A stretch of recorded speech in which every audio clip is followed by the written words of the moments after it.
கோடி கோடியாக கொள்ளையடித்த ஊழல் மன்னன் என்று பெயர் எடுத்திருக்கக்கூடிய மோடியை காப்பாற்றுவதற்கு RSS 2 திட்டங்களை திரைமறைவில் அரங்கேற்றிக் கொண்டிருக்கிறது. முதல் திட்டம் உங்களுக்கெல்லாம் நன்றாக தெரியும். அது என்ன அப்படின்னா, SBI என்று சொல்லக்கூடிய நம்முடைய இந்தியாவுடைய மிகப்பெரிய வங்கி, அந்த வங்கியை முன்னிறுத்தி மோடியை காப்பாற்றுவது.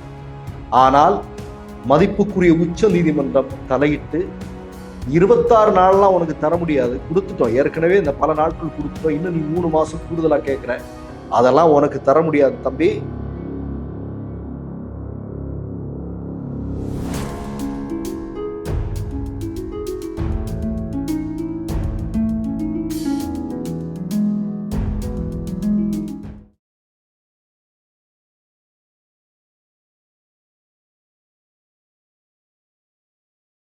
மிஸ்டர் பர்ஃபெக்ட் எக்ஸ்ட்ரா கோல்டு திருமணமான ஆண்களுக்கு திருப்பு முனையை ஏற்படுத்தும் ஹலாலான இயற்கை வியாகரா. வயதான பலகினமா, சுகர் பலகினமா, இனி கவலை வேண்டாம், உடனே ஆர்டர் செய்யுங்கள். வணக்கம். கோடி கோடியாக கொள்ளையடித்த ஊழல் மன்னன் என்று பெயர் எடுத்திருக்கக்கூடிய மோடியை காப்பாற்றுவதற்கு RSS 2 திட்டங்களை திரைமறைவில் அரங்கேற்றிக் கொண்டிருக்கிறது. முதல் திட்டம் உங்களுக்கெல்லாம் நன்றாக தெரியும்.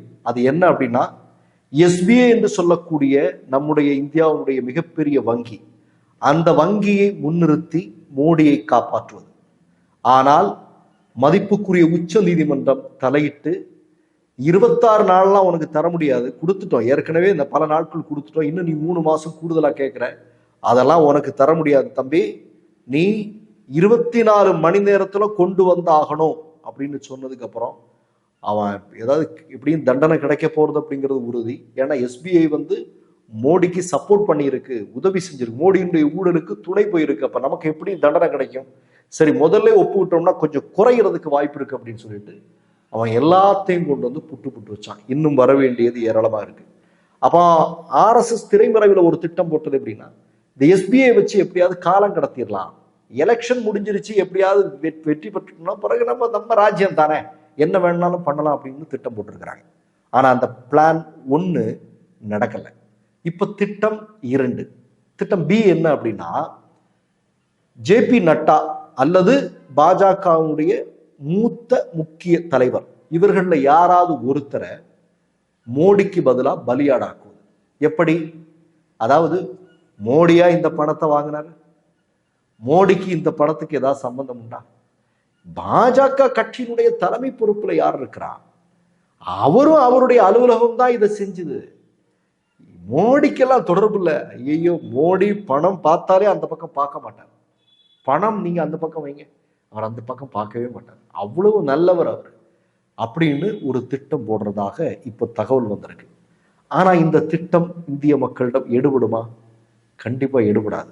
ஏன் தெரியுமா? இன்னைக்கு மோடியினுடைய உற்ற நண்பரும் நம்முடைய இந்தியாவுடைய உள்துறை அமைச்சராக இருக்கக்கூடிய RSS அரசியல் சாணக்கியன்னு சொல்லி இன்றைக்கு திரிபுராலாம் மணிப்பூர்லாம் பற்றி எறிகிறது தெரியும். இந்த அளவுக்கு ஒரு மோசமான உள்துறை அமைச்சராக இந்தியா சந்திச்சதே கிடையாது. அப்படிப்பட்ட நபராக இருக்கக்கூடிய அமித்ஷா நேத்தைக்கு அதாவது தேர்தல் பத்திரத்தை நாங்கள் எதற்காக கொண்டு வந்தோம் என்றால், கருப்பு பணத்தை ஒழிப்பதற்காக அப்படின்னு வட சொல்றாரு.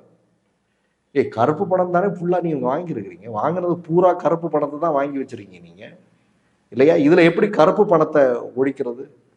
ஒரு கம்பெனிக்காரன் நீங்க பாத்தீங்க அப்படின்னா அவனுடைய வருமானமே சில கோடிகள் தான். ஆனா அவனுக்கு மகாராஷ்டிரா அரசு அவனுக்கு கொடுத்திருக்கு ஒரு திட்டம் கொடுத்திருக்காங்க, பல 100 கோடி வருமானம் உள்ள ஒரு திட்டத்தை அவனுக்கு கான்ட்ராக்டா கொடுத்திருக்காங்க. என்னடா பண்ணி வச்சிருக்கிறீங்க நீங்க? கருப்பு பணத்தை ஒழிக்கிறேன்னு சொல்லி தாண்டா GST கொண்டு வந்தீங்க. 1000 500 நோட்டை ஒழிக்கிறேன், 2000 நோட்டை ஒழிக்கிறேன்னு சொல்லிட்டு வடை சுட்டதெல்லாம் நீங்க தான்ப்பா. இங்க கருப்பு பணம் ஒழிஞ்சுதா? இன்னைக்கு இந்தியாவிலே அதிகமான கருப்பு பணம் புழங்கிட்டு இருக்கிறது எங்க? போதைப் பொருள் எங்க புழங்குது? இதெல்லாம் தெரியாதா? கூடுதலா இன்னொரு செய்தியை கூட சொன்னீங்க, பயங்கரவாதத்தை ஒழிச்சிருவோம்னு. என்ன நடந்தது? நான் என்ன கேட்கிறேங்க, இன்றைக்கு மணிப்பூர்ல இவ்வளவு பெரிய சிக்கல் நடந்துட்டு இருக்கு, இவ்வளவு பெரிய பிரச்சனை நடந்துட்டு இருக்கு இல்லையா? அங்க ஒரு கும்பல் போலீஸ் ஸ்டேஷனுக்குள்ள போய் அங்க இருக்கக்கூடிய போலீஸ்காரனை அடிக்கிறானுங்க, அங்க இருக்கிற துப்பாக்கிகள் எல்லாம் பறிமுதல் செஞ்சுட்டு போயிட்டு இருக்காங்க. அந்த அளவுக்கு பதைப்பதைப்பா இருக்கு. இவங்களால எதுவும் பண்ண முடியல. 150 நாள் ஆகுது, இன்னும் சீண்ட கூட முடியல. இவனுங்க சொல்றானுங்க பயங்கரவாதத்தை ஒழிப்போன்னு சொல்றானுங்க, கருப்பு பணத்தை ஒழிப்போன்னு சொல்றானுங்க. கேடு கட்டவனுங்க என்ன தெரியுமா? நீங்க இதுல பார்க்க வேண்டியது, இந்த பீஃப் எக்ஸ்போர்ட் இருக்கிறாங்க இல்லையா, மாட்டிறைச்சி ஏற்றுமதி செய்யக்கூடியவர்கள் இருக்கிறாங்க இல்லையா, அந்த முதலாளிகளிடம் பணம் வாங்கியிருக்காங்க. இங்க மாடை வைத்து இங்க எப்படிப்பட்ட அரசியலை சங்கபரிவார கும்பல் செய்து கொண்டிருக்கிறது அப்படிங்கிறது நமக்கு தெரியும். ஆனா இப்ப என்ன பண்ணியிருக்கிறாங்க அப்படின்னா, அந்த மாட்டிறைச்சி எக்ஸ்போர்ட் ஏற்றுமதி செய்யக்கூடிய கம்பெனிகளிடமிருந்து தேர்தல் பத்திரங்கள் மூலமாக பணத்தை கறந்திருக்கிறார்கள். அப்ப நான் என்ன சொல்றேன்னா, இவ்வளவு கேவலமான ஒரு அரசியல் கட்சியை நம்முடைய வாழ்நாள் நம்ம பார்த்துருக்க முடியாதுங்க. இப்படி ஒரு கட்சியை நம்ம பார்த்துருக்க முடியாது. நம்ம எவ்வளவோ கட்சிகளை பார்த்துருக்கிறோம் இல்லையா. இப்போ மாநில அளவில் இருக்கக்கூடிய கட்சிகள் இருக்கு, தேசிய அளவில் உள்ள கட்சிகள் இருக்கு. ஆனா இவ்வளவு கேடுகட்ட ஒரு கட்சி, அதாவது ஊழலுடைய மொத்த வடிவமாக, அதாவது A to Z மேல இருக்கிறவங்க இருந்து கீழே இருக்கிற வரைக்கும் முழுக்க முழுக்க பணம்னு பார்த்தா அப்படியே மல்லாக்க விழுந்துருவானுங்க. அந்த அளவிற்கு மோசமான கட்சி நடத்தி கொண்டிருக்கக்கூடிய கட்சியாக இருக்கக்கூடிய பாஜகவை இனியும் நீங்க அடுத்த முறை தேர்வு செஞ்சீங்கன்னா என்ன நடக்கும் கொஞ்சம் யோசிச்சு பாருங்க.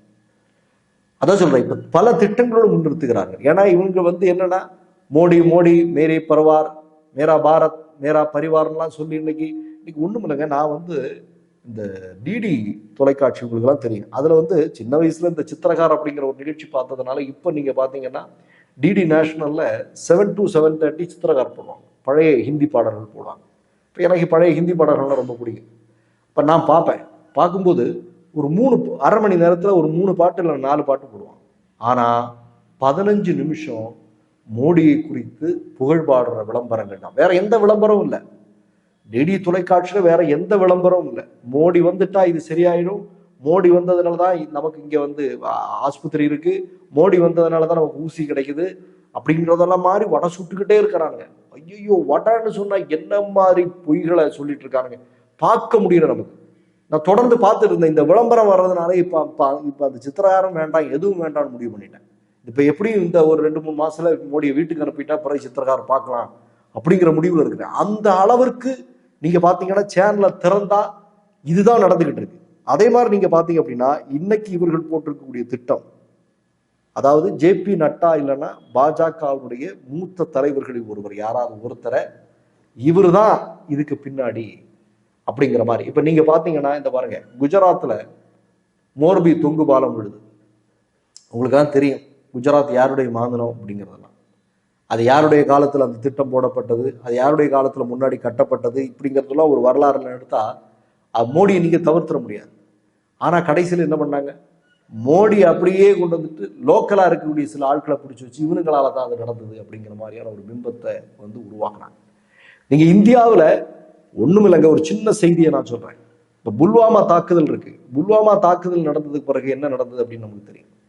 சத்யபால் மாலிக் உடனடியாக சொல்றாரு, எப்பா நம்ம கட்சியுடைய நிர்வாகம் சரியில்லை, அதனாலதான் இவ்வளவு ராணுவ வீரர்களை பலி கொடுத்தோம் அப்படின்னு சொல்லி மோடிக்கு போன் பண்ணி சொல்றாரு, நீ அதெல்லாம் பத்தி வெளியே பேசாத அப்படின்னு சொல்றாரு. அங்க புல்வாமா தாக்குதல் நிகழ்ச்சி அங்க பெரும் துயரத்துல இந்திய மக்கள் இருக்காங்க. இவரு டிஸ்கவரி சேனல் ஷூட்ல இருக்கிறார். அப்ப இப்படிப்பட்டவர் தான் இந்தியாவுடைய பிரதமராக இன்றைக்கு இருக்கிறார்.